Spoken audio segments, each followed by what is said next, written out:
नमस्कार. मी चिंतामणी सहस्रबुद्धे. रागरंग.com या यूट्यूब वाहिनीवर आपलं सहर्ष स्वागत आहे. मी आज बोलणार आहे ते सांगली जिल्हा परिषदेच्या निवडणुकीबद्दल.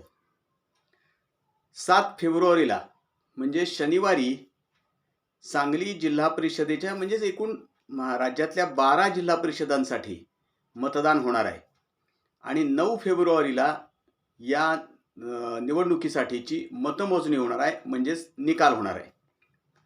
सांगली जिल्ह्यामध्ये जिल्हा परिषदेचे 61 गट आहेत म्हणजेच 61 मतदारसंघ आहेत 10 तालुक्यामध्ये मिळून आणि सांगली जिल्ह्यामधल्या 10 पंचायत समित्या आहेत तालुका पंचायत समिती त्याचे सगळे मिळून गणांची संख्या 122 आहे. जेवढे जिल्हा परिषदेचे गट असतात त्याच्याबरोबर दुप्पट हे पंचायत समितीचे गण असतात. आता ही जी निवडणूक होतीये या निवडणुकीच्या आधी जी निवडणूक झाली ती म्हणजे साधारणपणे एक 8 वर्षापूर्वी जी निवडणूक झालेली होती त्या निवडणुकीमध्ये भारतीय जनता पक्षानं विजय मिळवलेला होता आणि भारतीय जनता पक्ष त्यावेळेला बहुमताच्या जवळ जाऊन पोहोचलेला होता. 25 ते 26 जागा भारतीय जनता पक्षाला तेव्हा मिळाल्या त्या आणि त्या जागामध्ये थोडीशी वाढ झाली म्हणजे त्यावेळच्या शिवसेनेनं म्हणजे त्यावेळेला आमदार अनिल भाऊ बाबर हे यांनी फार मदत केली ती भारतीय जनता पक्षाला. त्यांच्या शिवसेनेचे जे काही नगरसेवक हे सदस्य निवडून आले ते त्यांनी भारतीय जनता पक्षाला मदत केली ती. रयत क्रांती संघटनेच्या काही लोकांनी मदत केली ती, काही अपक्षांनी मदत केली ती. असं करून भारतीय जनता पक्षाचं आणि मित्र पक्षांचं जिल्हा परिषदेमध्ये बहुमत झालं. तर जिल्हा परिषदेत बहुमत करण्यासाठी किंवा बहुमत सिद्ध करण्यासाठी किमान 31 जागा आवश्यक आहेत. मागच्या वेळेला तशीच परिस्थिती होती, यावेळेलाही तशीच परिस्थिती आहे. त्यावेळेला भारतीय जनता पक्षाचे युवा नेते संग्रामसिंह देशमुख यांच्याकडं जिल्हा परिषद अध्यक्षपदाची जबाबदारी सोपवण्यात आली ती आणि त्यांनी ती 5 वर्ष पार पाडली. त्या निवडणुकीमध्ये भारतीय जनता पक्षाची सत्ता जिल्हा परिषदेमध्ये प्रस्थापित व्हावी यासाठी भारतीय जनता पक्षाचे तत्कालीन खासदार संजय काका पाटील आणि माजी आमदार पृथ्वीराज देशमुख यांनी खूप खटपट केली ती, पुढाकार घेतला होता. त्यामुळे 5 वर्ष भारतीय जनता पक्षाची सत्ता अबाधित राहिली.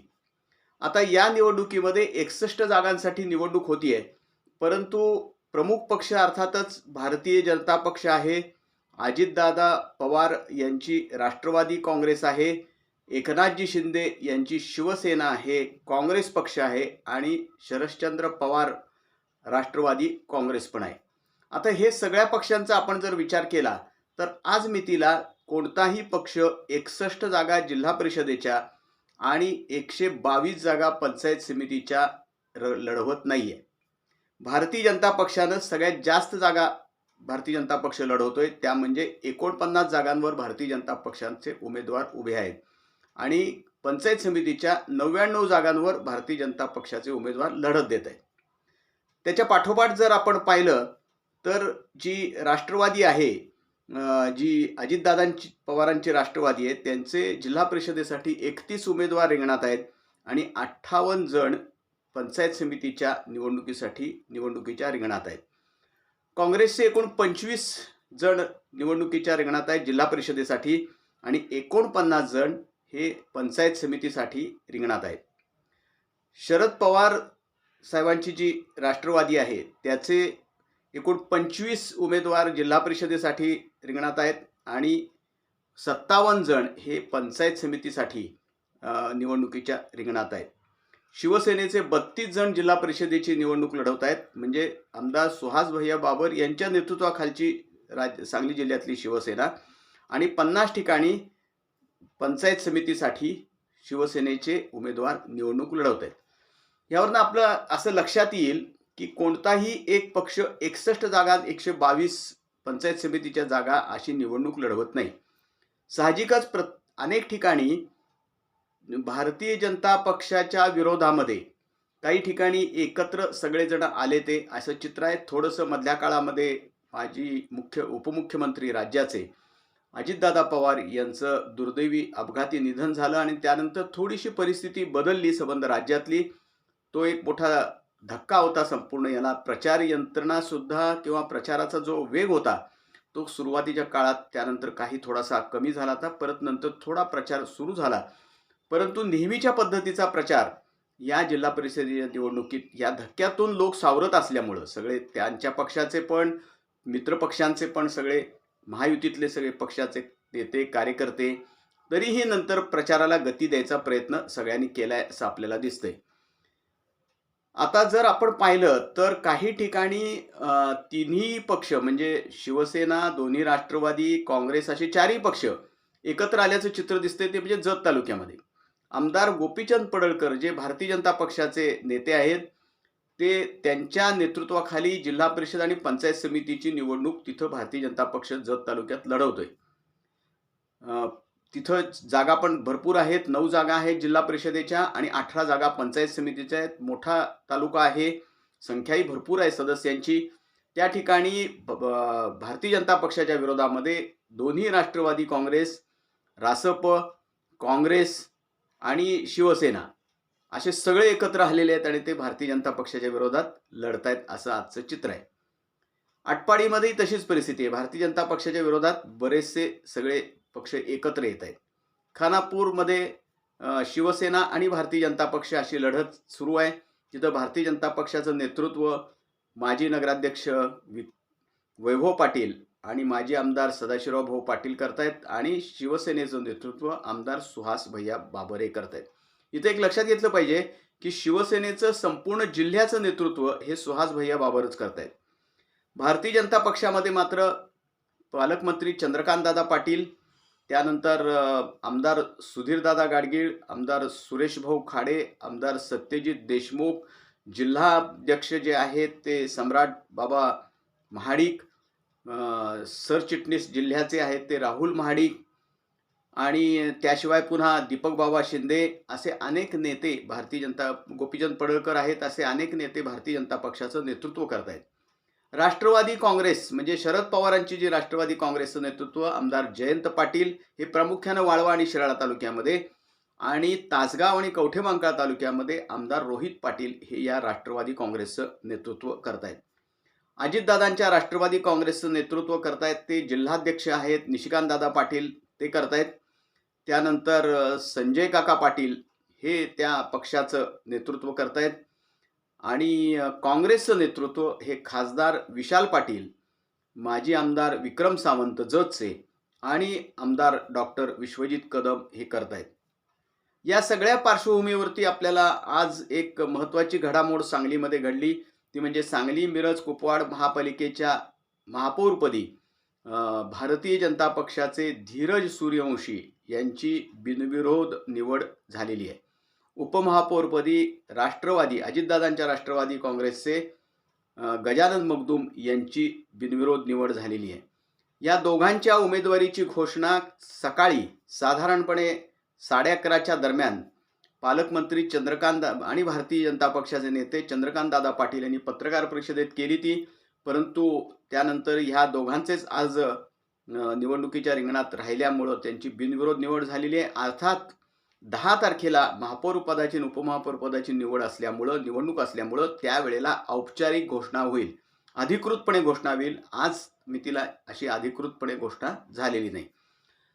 या निवडणुकीचाही संदर्भ आपल्याला जिल्हा परिषद निवडणुकीच्या पार्श्वभूमीवर तपासावा लागतो किंवा पाहावा लागतो, कारण भारतीय जनता पक्षाने इथं बिनविरोध निवडणूक जिंकली आहे. याच पत्रकार परिषदेत चंद्रकांतदादा पाटील यांनी असा दावा केलेला आहे की भारतीय जनता पक्षानं गेल्या वेळेला मित्रपक्षांच्या मदतीनं बहुमत मिळवलं होतं जिल्हा परिषदेमध्ये, परंतु या खेपेचे त्यांचे जे अंदाज आहेत आणि त्यांनी जे काही कंपन्यांमार्फत सर्व्हे केलेले आहेत त्यामध्ये भारतीय जनता पक्ष 34 जागा किमान जिंकेल, कदाचित त्यापेक्षा सुद्धा अधिक संख्या जिंकू शकेल असं स्वतः चंद्रकांतदादा पाटील यांचा दावा आहे.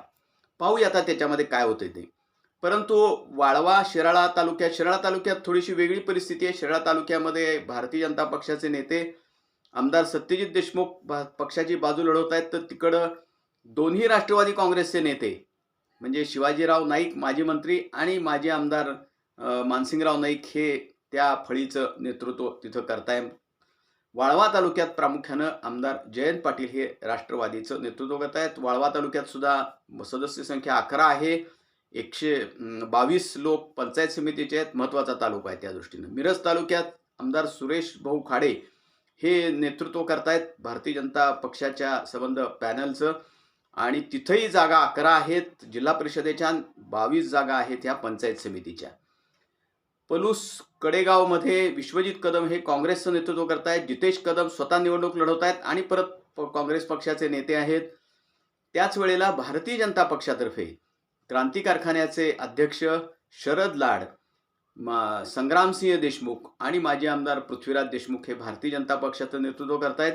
गेल्या वेळची जर आपण परिस्थिती राजकीय पाहिली तर पलूस, कडेगाव, खानापूर, आटपाडी, जत, मिरज अशा 6 ठिकाणी भारतीय जनता पक्ष आणि त्यांच्या मित्रपक्षांची सत्ता आलेली होती पंचायत समित्यांमध्ये, तालुका पंचायत समितीमध्ये.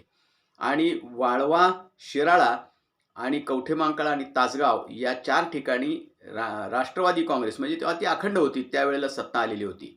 यावेळेला नेमकं काय होतंय ते आपण पाहूया. आज काही आपल्याला त्याच्याबद्दलचा अंदाज बांधणं कठीण आहे. लढत सगळीकडे जोरदार सुरू आहे. काही ठिकाणी अनेक पक्षांची छुपी युती झालेली आहे. भारतीय जनता पक्षाच्या विरोधात प्रामुख्यानं सगळे 3-4 पक्ष एकत्र आलेत असं काही ठिकाणचं चित्र आहे.